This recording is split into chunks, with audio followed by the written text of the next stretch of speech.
Apply sigutan na to ning politika karon ba. Sigutan na to ning yaw-yaw ko ning politika. Gamay na gud kay di mo ko balom kanta, yaw-yaw na lang ta.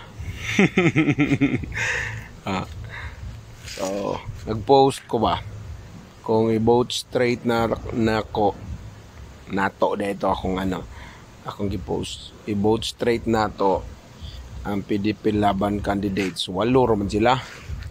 Nya 12 man tanan. Kinsa may atong ipuno.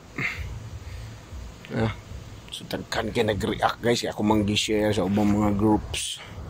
Sa mga dili pages groups man. Nya dito lang group dito sa Mua, sa Argao. Nya di Resibo, dahan kay nag-react. Kay ang group ba dili ba tanan pro PDP laban na ba lain ng partido, di ba? Bisan pag uyon sila sa dapig sila sa binuhatan ni Duterte, di ba sila magpahalata kay ilang partido mo may masunod kay naam sila sa politika, anam na, di ba? So kan kaya nag-away na sila uban ito na naglalis. Ya, nalingaw ko niya. Ako ngayar mo ko kuan ko dato kanang opinion bakin sa ba. Siyempre ilang manok kailangan i-endorse kita dapat nga ay puno si kuan na ako nabasa dito puno si Hunasan, ba? Ipuno si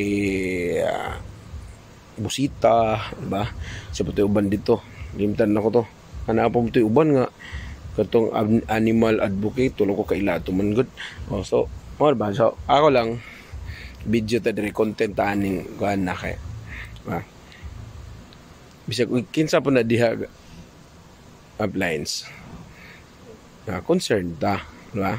I-exercise na to tong votes ini election na, di ba?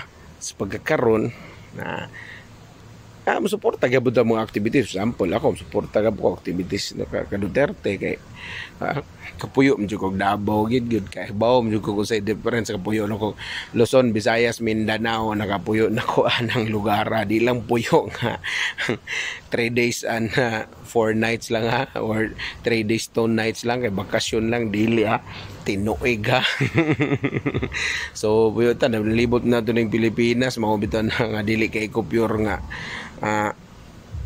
unang ma-attract na ako sa akong baba dili na Cebuano, usay uban, usay English, usay Tagalog, di ba? Tapos agadto po kog Davao, laglom na po kay akong Bisaya pod mga termino di po ko maanuhan.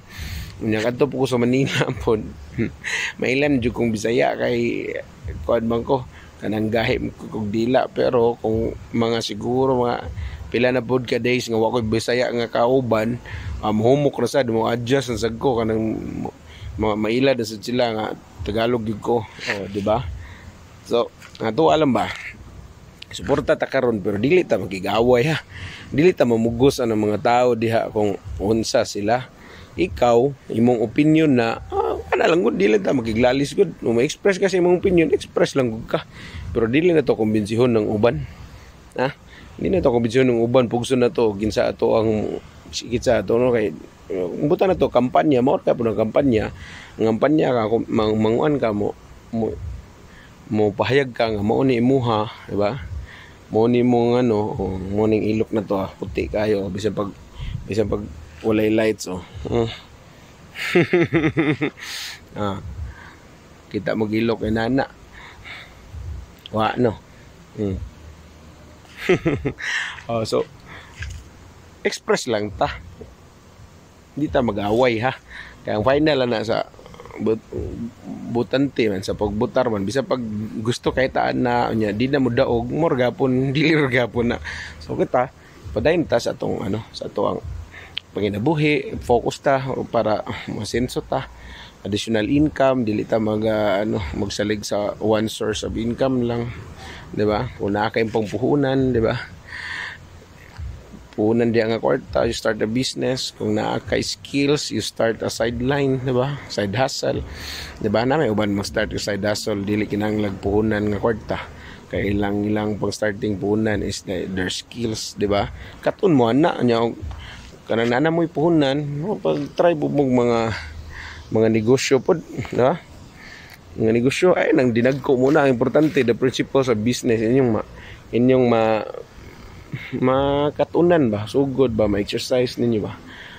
So ito, mag-aabot rata kasi daw ka na ini ka election, diba? Tabo ni President Duterte, diba? Dili naman, wala naman siya sa serbisyo, sa pagkakaroon, civilian naman na siya.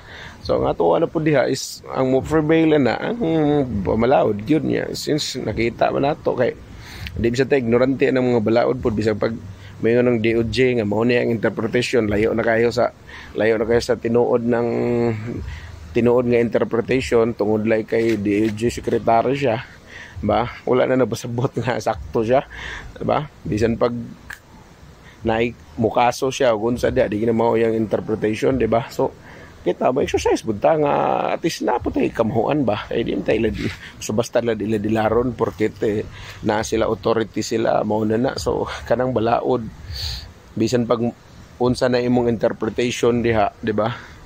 So usar gyud pasabot ana gyud, dapat kabalo gid ana kan mga basic ra pod kanang mga laglom na pa kay Supreme Court na pud ana kinahanglan na pud ang mga argument nila didto sa mga debate nila, bahala sila di ang mga decision sila, pero kanang mga basic din na kinahanglan ipangilad na kay edukado po tag jud tayo di ba?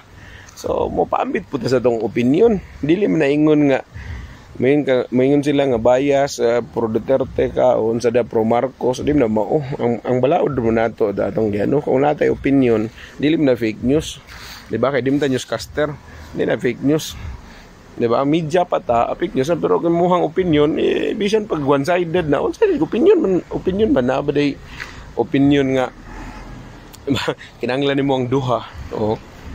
So ada pa dahil lang taginana, pero dili gyapon daw giglalis kundi sila tuo na to, okay lang ang importante na express na to, basta kay ang daog ana inigileksyon na kinsa po'y kadaghanan diya, okay ana ra gud na, dili lang ta mag ba, di ta maabot dito sa gamit og dahas tapos magpatayan na noon morom gapon kwaon magabutan ni Lord naturally.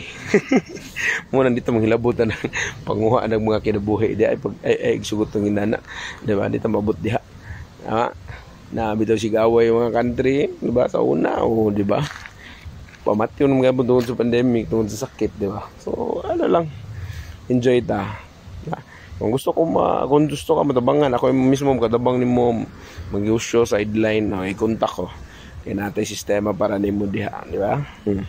At least para na ba? Ngayon ko nimo, di ka ganahan nga mo explore, di ko mugos, pero ganahan ka. You are the right person I'm looking for, and I want to help you in my own way in our system sa business. Very doable naman di ba? Ganun lang sa English ta, di ba? More correct. So, yan, PM lang.